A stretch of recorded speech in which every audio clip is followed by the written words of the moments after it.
नमस्कार ओडिशावासी जय जगन्नाथ शुभ सकाळ। आज हूँ 12 जुलाई 2025 शनिवार। आज दिन में टॉप 20 देश विदेश गुरुत्वपूर्ण खबर उपर आसतु नजर पकाइबा। चैनल को प्रथम करी आसीथिले चैनल को सब्सक्राइब करी पाखर आसीथुवा बेल आइकन को दबाई देबे एवं वीडियो को गोटे गोटे लाइक निहाती करिदेबे। आजिर प्रथम खबर, दलर भितरी कथा जानी रागिगले राहुल गांधी। दिल्ली रे शुणुछि ओडिशार कांग्रेस ही कांग्रेस को हराउछि। कांग्रेस नेता राहुल गांधी भुवनेश्वर बरमुंडा पड़िया समावेश में जनसाधारण को संबोधन करिसेंति। कांग्रेस रे गोष्ठी कंदल को नहीं रागिगले हाईकमांड। पीएससी बैठक रे एकाठी रहिबा उपरे खाड़गे राहुल गुरुमंत्र देइछंती। ओडिशार कांग्रेस ही कांग्रेस को हराउथिबा दिल्ली रे शुणुछि बोली खाड़गे कहिसेंति।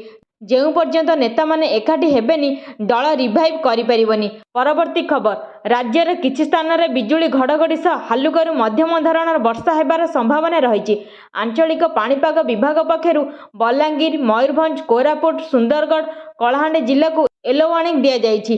लोकंकु पाणीपाग उपरे नजर रखिबाकू एवं वज्रपातरू रक्षा पाइबा पई सुरक्षित स्थान रे रहिबाकू परामर्श दिया जाइछि। सूचना थाउ कि 16 तारिख भितर पुणी एक लघुचाप सृष्टि होई पारे। एने पूर्वानुमान करिछि भारतीय पाणीपाग विभाग। अन्यपटे राज्य रे एबे वर्षा कमिछि।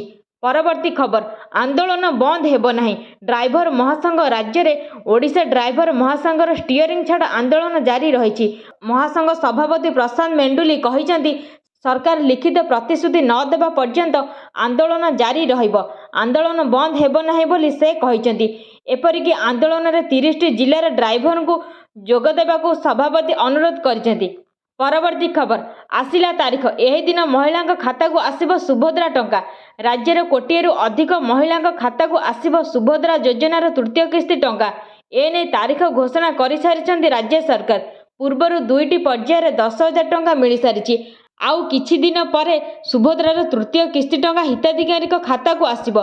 सरकार घोषणा अनुसार राखी पूर्णिमा अर्थात अगस्त 9 तारिख रे तृतीय किस्ती टंका मिलिबो अर्थात 15,000 टंका खाता को आसिबो।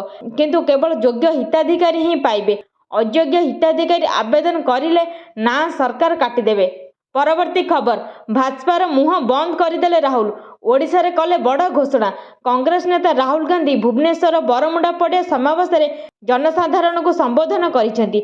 एही समय भाजपा को कड़ा टार्गेट करिसेंति राहुल। एहा सहित रथयात्रा अघटन को नहीं मध्य टार्गेट करिसेंति राहुल। अदानी पई रथ को रोका जाउछि बोली कहिले राहुल। एहा आपणक सरकार नुहे, अदानीक भली उद्योगपति सरकार। ओडिशा रे 40,000 ऊर्ध्व महिला गायब होइछंती। एमाने कुआडे गले केही जानि नाहांती। महिला को दुष्कर्म हेउछि किंतु सरकार नीरव द्रष्टा साजिछंती। परवर्ती खबर, काउडियांक पई चलिबो स्वतंत्र ट्रेन। रेलवे विभागर बड़ निष्पत्ति। काउडिया मानक पई खुशी खबर। रेलवे पक्षरु काउडिया मानक पई गड़िबो स्वतंत्र ट्रेन। रेलवे पक्षरु काउडिया मानक पई गड़िबो स्वतंत्र ट्रेन। एमितिरे आजिठारु आरंभ हेउछि श्रावण मास। आउ श्रावण मासर प्रथम सोमवार पड़ुछि 14 तारिख। तेणु आज काउडियांक पई एक बड़ घोषणा करिछि रेलवे। भारतीय रेलवे काउडिया यात्रा पई अनेक स्वतंत्र ट्रेन चलाइबा को घोषणा करिछि, जहाद्वारा सेमानक गंतव्य स्थल रे पहुंचिबा पई कोनोसी असुविधा हेबो नाही। परवर्ती खबर, प्रबल वर्षा पई घोषणा हला स्कूल छुट्टी। 12 जुलाई रु एतिकी जाय बंद रहबो सब स्कूल। स्कूल छात्र छात्री पई खुशी खबर। हिमाचल प्रदेश सरकार ग्रीष्म और शीतकालीन छुट्टी घोषणा करिसेंति। 12 जुलाई रु 12 अगस्त पर्यंत साधारण छुट्टी। अत्यधिक गरम अंचल 3 अगस्त रु 12 अगस्त एवं शीतकालीन छुट्टी 7 अगस्त रु 12 अगस्त। अभिभावक और छात्र माने उपयुक्त समय तालिका अनुसार सूचना पाइबे। परवर्ती खबर, जगन्नाथ महाप्रभु रत्न अलंकार गणति प्रक्रिया आरंभ बोली कहिले आईन मंत्री।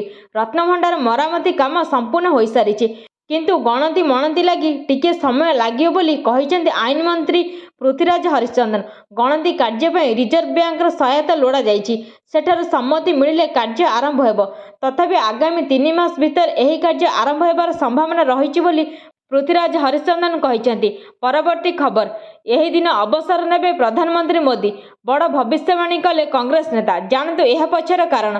बुधवार महाराष्ट्र नागपुर एक पुस्तक उन्मोचन कार्यक्रम रे राष्ट्रीय स्वयंसेवक संघ आरएसएस मुख्य मोहन भागवत कहिथिले, जेतेबेले आपण 75 वर्ष बयसर हुअंती सेतेबेले आपण अटकी अन्य मानक पई रास्ता तैयारी करबा उचित। यही विवृत्ति दिवंगत आरएसएस आदर्शवादी मोरपंथ पिंगलेंक प्रति उत्सर्गीकृत एक पुस्तक उन्मोचन अवसर दिया जाइथिला। ଏହି ବିବୃତ୍ତି ପରେ ବିରୋଧୀ ଦଳ ତୁରନ୍ତ ପ୍ରଧାନମନ୍ତ୍ରୀ ନରେନ୍ଦ୍ର ମୋଦିଙ୍କ ବିଷୟରେ ପ୍ରଶ୍ନ ଉଠାଇବା ଆରମ୍ଭ କରିଦେଇଥିଲେ କଂଗ୍ରେସ ନେତା। ପରବର୍ତ୍ତୀ ଖବର, ଅଗଷ୍ଟ 1ରୁ ଯୁବକମାନଙ୍କୁ ମିଳିବ 15,000 ଟଙ୍କା। ଜାଣନ୍ତୁ କେଉଁମାନେ ଉଠାଇ ପାରିବେ ଏହାର ଲାଭ। ଅଗଷ୍ଟ 1 ତାରିଖରୁ ଦେଶରେ employment linked incentive scheme ELI ଆରମ୍ଭ କରିବାକୁ ଯାଉଛନ୍ତି ସରକାର।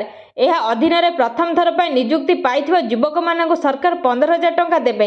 ଏହି ଯୋଜନାର ଲକ୍ଷ୍ୟ ହେଉଛି ଯୁବକମାନଙ୍କୁ ନିଯୁକ୍ତି ପାଇଁ ଉତ୍ସାହିତ କରିବା, ଦେଶରେ ଭବିଷ୍ୟତ ପାଇଁ ଏକ ଦକ୍ଷ କର୍ମଶକ୍ତି ପ୍ରସ୍ତୁତି କରିବା, ନିଯୁକ୍ତି ସୃଷ୍ଟିର ତୁରନ୍ତ ଆବଶ୍ୟକତା ପୂରଣ କରିବା ଏବଂ ଉତ୍ପାଦନ ଶିଳ୍ପକୁ ପ୍ରୋତ୍ସାହିତ କରିବା। ପରବର୍ତ୍ତୀ ଖବର, ମାସେ ହେଲା ଅଚଳ ପଡ଼ିଛି ମୁଖ୍ୟମନ୍ତ୍ରୀଙ୍କ ହେଲିକପ୍ଟର। କେନ୍ଦ୍ରାପଡ଼ା କଲେଜ ପଡ଼ିଆରେ ମାସାଧିକ କାଳ ଅଚଳ ପଡ଼ିଥିଲେ ବି ହେଲିକପ୍ଟର ମରାମତି ହେଉନଥିବା ଅଭିଯୋଗ ହେଉଛି। ଏହାକୁ ପୋଲିସ ଓ ଅଗ୍ନିଶମ କର୍ମଚାରୀ 24 ଘଣ୍ଟା ଜଗି ରହିଥିବା ସୂଚନା ମିଳିଛି। ପରବର୍ତ୍ତୀ ଖବର, ଚାଷୀଙ୍କ ପାଇଁ ବଡ଼ ଖବର, ଫସଲ ବୀମା ପାଇଁ ଶେଷ ତାରିଖ ଘୋଷଣା। ଫସଲ ବୀମା ଯୋଜନାରେ ଚାଷୀମାନେ କେବଳ 2% ପ୍ରିମିୟମ ଦେଇ ଧାନ, ଜୁଆର, ତିଲ ଫସଲ ବୀମା କରାଇ ପାରିବେ। ବାକି ଖର୍ଚ୍ଚ କେନ୍ଦ୍ର ଓ ରାଜ୍ୟ ସରକାର ଦେବେ। ବୀମା ପାଇଁ ଶେଷ ତାରିଖ 31 ଜୁଲାଇ 2025। ଆଧାର, ଖୌତନୀ, ବ୍ୟାଙ୍କ ଡିଟେଲ୍ସ ଦରକାର। କ୍ଷତି ହେଲେ 72 ଘଣ୍ଟା ମଧ୍ୟରେ ଜଣାଇବା ଆବଶ୍ୟକ। ଅଧିକ ସୂଚନା ପାଇଁ ହେଲ୍ପଲାଇନ୍ ନମ୍ବର 14447କୁ କଲ୍ କରି ଜାଣିପାରିବେ। ପରବର୍ତ୍ତୀ ଖବର, ଏହି ରୁଟ୍ରେ ସମସ୍ତ ଟ୍ରେନ୍ ବାତିଲ। ଦେଶରେ ପ୍ରତିଦିନ କୋଟି କୋଟି ଲୋକ ଟ୍ରେନ୍ରେ ଯାତ୍ରା କରନ୍ତି। ଆଗାମୀ ଦିନରେ ଟ୍ରେନ୍ରେ ଯାତ୍ରା କରିବାର ଯଦି ଯୋଜନା ରଖିଛନ୍ତି ତେବେ ଏହି ସୂଚନା ଜାଣିବା ଜରୁରୀ ଅଟେ। ଟ୍ରେନ୍ ଟ୍ରାକ୍ ମରାମତି କୌଣସି ସେକ୍ସନରେ ଇଞ୍ଜିନିୟରିଂ କାର୍ଯ୍ୟ ଯୋଗୁଁ ରେଳବାଇକୁ ଅନେକ ଟ୍ରେନ୍କୁ ବାତିଲ କିମ୍ବା ଡାଇଭର୍ଟ କରିବାକୁ ପଡ଼ିଥାଏ। ସେହିପରି ଚଳିତ ଥର ମଧ୍ୟ କିଛି ଟ୍ରେନ୍କୁ ବାତିଲ କରାଯାଇଛି। ପରବର୍ତ୍ତୀ ଖବର, ବଢ଼ିଲା ସୁନା ଦର। କିଣିବା ପୂର୍ବରୁ ନିଶ୍ଚୟ ପଢ଼ି ନିଅନ୍ତୁ ଆଜି କେତେ ଅଛି ଦାମ। ଦେଶ ଓ ରାଜ୍ୟରେ ଜାରି ହୋଇଛି ସୁନା ଓ ରୂପା ନୂଆ ଦର। ପ୍ରତିଦିନ ସୁନା ଓ ରୂପା ଦର ନିର୍ଦ୍ଧାରଣ କରାଯାଇଥାଏ। କେଉଁ ଦିନ ଦର କମିଥାଏ ତ କେବେ ବଢ଼ିଥାଏ, ଆଉ ପୁଣି କେବେ ସମାନ ରହିଥାଏ। ସୁନା କିଣିବାକୁ ଯାଉଥିଲେ ନଜର ପକାନ୍ତୁ ଆଜି ଓଡ଼ିଶା ସମେତ ଦେଶର ପ୍ରମୁଖ ସହରମାନଙ୍କରେ କେତେ ରହିଛି ସୁନା ଦର। ଆଜି ଭାରତୀୟ ବଜାରରେ 24 କ୍ୟାରେଟ ସୁନାର ମୂଲ୍ୟ 99,000 ଟଙ୍କା ରହିଛି।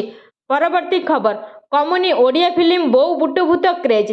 ସର୍ବାଧିକ ଆୟ କରିଥିବା ଓଡ଼ିଆ ଫିଲ୍ମ କମୁନି ଓଡ଼ିଆ ଫିଲ୍ମ ବୋଉ ବୁଟୁ ଭୂତ କ୍ରେଜ୍। ଫିଲ୍ମ ଦିନକୁ ଦିନ ଲୋକଙ୍କୁ ଆକୃଷ୍ଟ କରିବାରେ ଲାଗିଛି। ବର୍ତ୍ତମାନ ବୋଉ ବୁଟୁ ଭୂତ ସହ ଅନନ୍ତା ପରଦାରେ ରିଲିଜ୍ ହୋଇଥିବା ବେଳେ ଗତ 4 ତାରିଖରେ ପ୍ରଭୁ ଜଗନ୍ନାଥଙ୍କ ଉପରେ ଆଧାରିତ ଫିଲ୍ମ ନବକଳେବର ମଧ୍ୟ ରିଲିଜ୍ ହୋଇଛି। ଫଳରେ ପରଦାରେ କଡ଼ା ଟକ୍କର ଦେଖିବାକୁ ମିଳିଛି। ପରବର୍ତ୍ତୀ ଖବର, ସେପ୍ଟେମ୍ବର 25 ବା 26 ତାରିଖରେ ଛାତ୍ର ସଂସଦ ନିର୍ବାଚନ।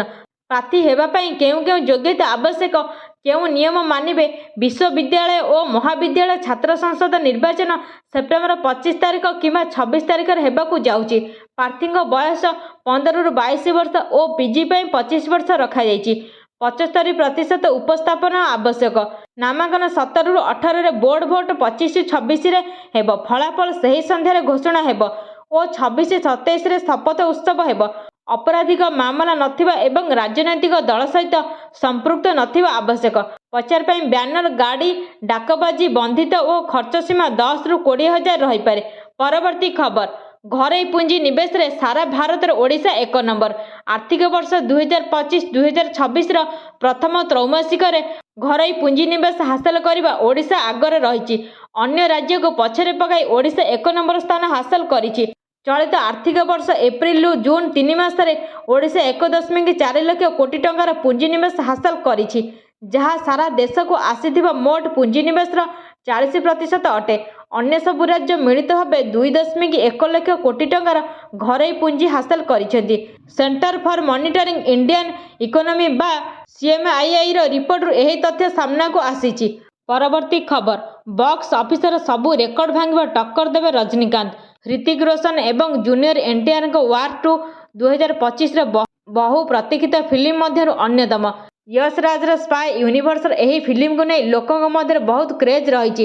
ଏହା ଚଳିତ ବର୍ଷ ଅଗଷ୍ଟ 14 ତାରିଖରେ ବିଶ୍ୱବ୍ୟାପୀ ମୁକ୍ତିଲାଭ କରିବାର ଯୋଜନା ରହିଛି। ଏହି ଫିଲ୍ମ ମାଧ୍ୟମରେ ଜୁନିୟର NTR ପ୍ରଥମ ଥର ପାଇଁ ବଲିଉଡରେ ଡେବ୍ୟୁ କରିବାକୁ ଯାଉଛନ୍ତି। ହିନ୍ଦୀ ଅଞ୍ଚଳ ସହିତ ତେଲୁଗୁ ଲୋକମାନେ ମଧ୍ୟ ବହୁତ ଉତ୍ସାହିତ ଅଛନ୍ତି। ଏହି ଫିଲ୍ମର କ୍ରେଜ୍ ଦେଖି ଏକ୍ସପର୍ଟମାନେ କହୁଛନ୍ତି ୱାର୍ 2 ପ୍ରଥମ ଦିନରେ ହିଁ ବଲିଉଡର ସମସ୍ତ ପୂର୍ବ ବଡ଼ ରେକର୍ଡ ଭାଙ୍ଗିବ। ପରବର୍ତ୍ତୀ ଖବର, ଆଉ ମାତ୍ର 7 ଦିନ, ଚାଷୀଙ୍କ ଆକାଉଣ୍ଟକୁ ଆସିବ 20ତମ କିସ୍ତି ଟଙ୍କା। ପ୍ରଧାନମନ୍ତ୍ରୀ କିଷାନ ସମ୍ମାନ ନିଧି ଯୋଜନା 2019ରେ ଆରମ୍ଭ ହୋଇଥିଲା ଓ ଏପର୍ଯ୍ୟନ୍ତ 19ତମ କିସ୍ତି ରୂପରେ 3.7 ଲକ୍ଷ କୋଟି ଟଙ୍କା ଚାଷୀଙ୍କ ଆକାଉଣ୍ଟକୁ ଡିବିଟି ମାଧ୍ୟମରେ ଦିଆଯାଇଛି। ଆସନ୍ତା 18 ଜୁଲାଇ 2025ରେ ବିହାରରେ ପ୍ରଧାନମନ୍ତ୍ରୀ ମୋଦି 20ତମ କିସ୍ତି ଘୋଷଣା କରିପାରନ୍ତି ବୋଲି ଅନୁମାନ କରାଯାଇଛି। କିସ୍ତି ପାଇବା ପାଇଁ ଇ-KYC, ଆଧାର ବ୍ୟାଙ୍କ ଲିଙ୍କିଂ, ଠିକ୍ IFSC କୋଡ୍ ଏବଂ ଜମି ମାଲିକାନା ଦଲିଲ ଆବଶ୍ୟକ। ପରବର୍ତ୍ତୀ ଖବର, ଚାକିରି ପାଇଁ ଯୋଗ୍ୟତା ପଞ୍ଚମ ପାସ୍। ଆବେଦନକାରୀମାନେ ଡିପ୍ଲୋମା, ବିଟେକ୍ ଡିଗ୍ରୀଧାରୀ। ଚାକିରି ପାଇଁ ରହିଛି ଶିକ୍ଷାଗତ ଯୋଗ୍ୟତା ପଞ୍ଚମ ପାସ୍। ହେଲେ ଆବେଦନକାରୀଙ୍କ ମଧ୍ୟରେ ଡିପ୍ଲୋମା, ବିଟେକ୍ ଡିଗ୍ରୀଧାରୀ। ରାଉରକେଲା ପୋଲିସ ଜିଲ୍ଲାରେ ବାହାରିଥିବା ହୋମଗାର୍ଡ ପରୀକ୍ଷା ପାଇଁ ଭୋର 4ଟାରୁ ଆବେଦନକାରୀଙ୍କ ଲାଗିଛି ଲମ୍ବା ଲାଇନ। ଉଭୟ ମହିଳା ଓ ପୁରୁଷଙ୍କ ଲାଗିଛି ଲମ୍ବା ଲାଇନ। ଜଣେ କି 2 ଜଣ ନୁହେଁ, ପ୍ରାୟ 700 ଆବେଦନକାରୀଙ୍କ ଲମ୍ବା ଲାଇନ ଲାଗିଛି। ଆଶାୟୀ ପିଲାଙ୍କ ମଧ୍ୟରୁ କିଏ ବିଟେକ୍ ତ କିଏ ଡିପ୍ଲୋମା, ପୁଣି କିଏ ଉଚ୍ଚ ଶିକ୍ଷିତ। ଡିଗ୍ରୀଧାରୀଙ୍କ ଲମ୍ବା ଲାଇନ। ଶିକ୍ଷାଗତ ଯୋଗ୍ୟତା ପଞ୍ଚମ ଥିବାବେଳେ ଡିଗ୍ରୀଧାରୀଙ୍କ ଲାଗିଛି ଲମ୍ବା ଲାଇନ। ସମ୍ପୂର୍ଣ୍ଣ ଭିଡିଓଟିକୁ ଦେଖୁଥିବାରୁ ଧନ୍ୟବାଦ।